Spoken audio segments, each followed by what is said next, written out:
Stock market expert లలితేంద్రనాథ్ గారు ప్రస్తుతం మనతో ఉన్నారు, ఆయనతో మాట్లాడదాం. నమస్తే అండి లలిత్ గారు. స్టాక్ మార్కెట్లో ఇండికేటర్స్ అని ఒక పదాన్ని ఎక్కువగా వాడుతూ ఉంటారు, చాలామంది వింటూ ఉంటాం. అది దాని గురించి ఏం తెలియదు కానీ బట్ ఇండికేటర్స్ పెరిగాయి, ఇండికేటర్స్ డౌన్ అయ్యాయి, ఇండికేటర్స్ బట్టి ఫాలో కావాలి, ఇండికేటర్స్ని తీసుకోవాలి, ఇలా చెప్తూ ఉంటారు. అసలు ఇండికేటర్స్ అంటే ఏంటి? ఆ ఇండికేటర్స్ని ఫాలో కావాలా? ఎలా ఫాలో కావాలి? అది ట్రేడర్స్ కావచ్చు, లేకపోతే ఇన్వెస్టర్స్ కావచ్చు, ఎలా ఫాలో కావాలి? టెక్నికల్ ఇండికేటర్స్ అనేవి చాలా ఉన్నాయి మేడం మార్కెట్లో. ఓకే. ఓవరాల్గా డిరైవ్డ్ వచ్చేసి ఒక 10,000 దాకా ఉన్నాయి. ఎగ్జిస్టింగ్ అంటే బిల్ట్ ఇన్ ఇండికేటర్స్ కొన్ని ఉంటాయి. అసలు ఇండికేటర్ అంటే ఏంటో చెప్పండి ఫస్ట్. ఇండికేటర్ అంటే ఒక మ్యాథమెటికల్ ఫార్ములా ద్వారా వచ్చిన దాన్ని ఇండికేటర్ అంటారు. Okay. For example 50 days moving average అంటారు, 100 days moving average, 200 days moving average అంటారు. అంటే అది మ్యాథమెటికల్ ఫార్ములా. మూవింగ్ యావరేజ్ అనేది ఒక mathematical formula. Sum plus number of days, sum divided by number of days, కొంత amount number of days. Right. So అట్లా moving average అనేది ఒక formula. అట్లా డిఫరెంట్ ఇండికేటర్స్ ఉంటాయి. డిఫరెంట్ ఇండికేటర్స్కి డిఫరెంట్ ఫార్ములాస్ ఉంటాయి. సో ఇవన్నీ ఇప్పుడు కొత్తగా మన వాళ్ళు ఏమి క్రియేట్ చేసింది కాదు. వెరీ 1960s ఇంకా అంతకన్నా బిఫోర్లోనే మనకి చాలామంది ఇండికేటర్స్ డిఫైన్ చేసి పెట్టేశారు ఆల్రెడీ.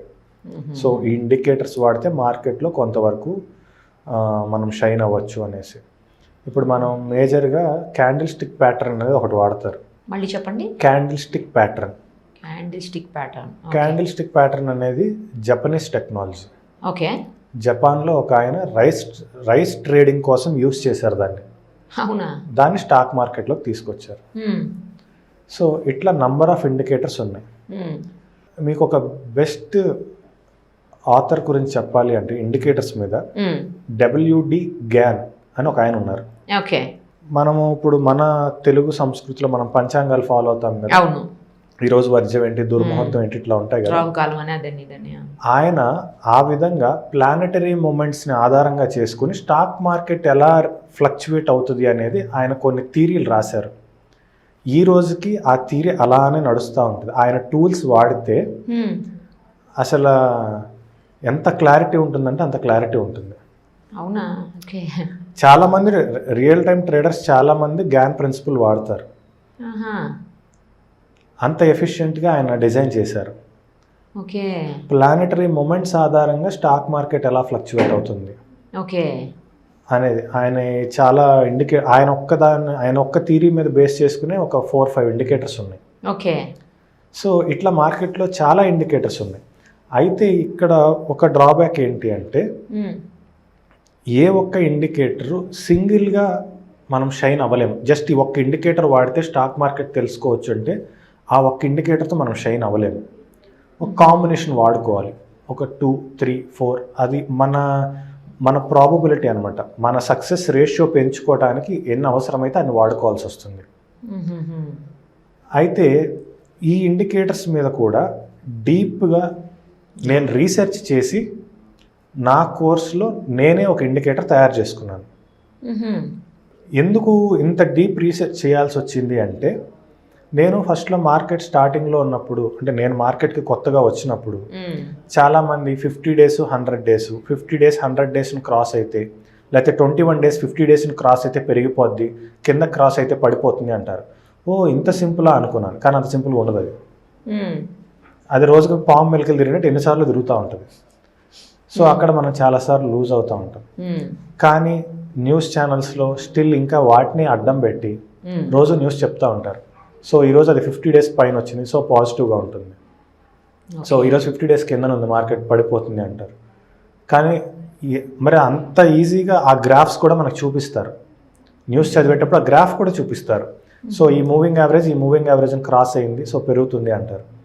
కానీ ఆ రోజున పడిపోతే మాత్రం నెక్స్ట్ డే న్యూస్ సో అనుకోని కారణాల వల్ల అమెరికాలో యుద్ధం జరిగింది, లేదంటే అక్కడెక్కడో నక్సలైట్లు దాడి చేశారు, మన పొలిటీషియన్స్ మీద దాడి చేశారు, ఇలాంటి ఏవో ఒక న్యూస్ అడ్డం పెట్టేసి అందువల్ల మార్కెట్ పడింది అని ఇంకో న్యూస్ వస్తుంది. సో ఇక్కడ ఇంకోటి కూడా ఏంటి అంటే ఇండికేటర్స్ వాడుకోవటం చేతగాక చాలామంది ఇండికేటర్స్ పనిచేయవు అంటారు. ఇండికేటర్ను మనం వాడుకోవటం తెలియాలి. ఏంటి దాంట్లో తెలుసుకోవాల్సింది ఎలా తెలుసుకోవాలి అంటే, ఇప్పుడు ఒక ఇండికేటర్కి ఒక ఫార్ములా ఉంటుందండి. ఆ ఫార్ములా ఎవరు రాశారు? సమ్ ఎక్స్పర్సన్ రాశారు. ఆ ఎక్స్పర్సన్ ఆయన పర్సెప్షన్లో స్టాక్ మార్కెట్ ఎలా ఉండొచ్చు ఈ ఇండికేటర్ని ఆధారంగానే ఉద్దేశంతో ఒక ఇండికేటర్ డిజైన్ చేస్తారు. మనం ఏం చేస్తాము, జస్ట్ దాని పైన ఉంటే కొందాము, దాని కింద ఉంటే అమ్మేద్దాము, ఇలా ఆలోచిస్తాం. ఓకే, అసలు ఆయన ఏ పర్సెప్షన్లో ఆ ఇండికేటర్ డిజైన్ చేశారు, అది మన పర్సెప్షన్లో వర్కౌట్ అవుతుందా లేదా? అన్ని ఇండికేటర్స్ అందరికీ వర్కౌట్ అవ్వవు. మన మైండ్ సెట్ ఏంటో మనకి దానికి తగ్గట్టు ఇండికేటర్ ఉండాలి. అంతేగాని ఇండికేటర్స్ ఉన్నాయి కదా అని చెప్పేసి రోజుకు ఒక ఇండికేటర్ ట్రై చేస్తూ కూర్చుంటా కానీ కూడా అవ్వదు. అక్కడ కూడా ఏంటంటే మనం ఏంటి ₹1,00,000 వచ్చాము, ఈరోజు మనకు ఎంత నెసెసిటీ, ఒక 2,000 లాభం తీసుకోవాలా, 3,000 లాభం తీసుకోవాలా, 5,000 లాభం తీసుకోవాలా, దానికి తగ్గట్టుగా మన ఇండికేటర్ మన స్ట్రాటజీ ఉండాలి. Strategy is nothing but combination of indicators. Okay, strategy simply nothing but combination of indicators. So నా టార్గెట్ ఈరోజు 10,000 అనుకోండి, నా స్ట్రాటజీకి తగ్గట్టు ఇండికేటర్స్ ఉండాలి. ఈరోజు నేను 10,000 టార్గెట్ పెట్టుకొని జస్ట్ నేను ఈ మూవింగ్ యావరేజ్ అటు క్రాస్ అయితే 10,000 వస్తాయి, ఇటు క్రాస్ అయితే 10,000 వస్తాయి అంటే రావు. అంత సింపుల్ కాదు అది. ఓకే, సో ఇండికేటర్స్ పట్ల పూర్తిగా అవగాహన ఉండాలి.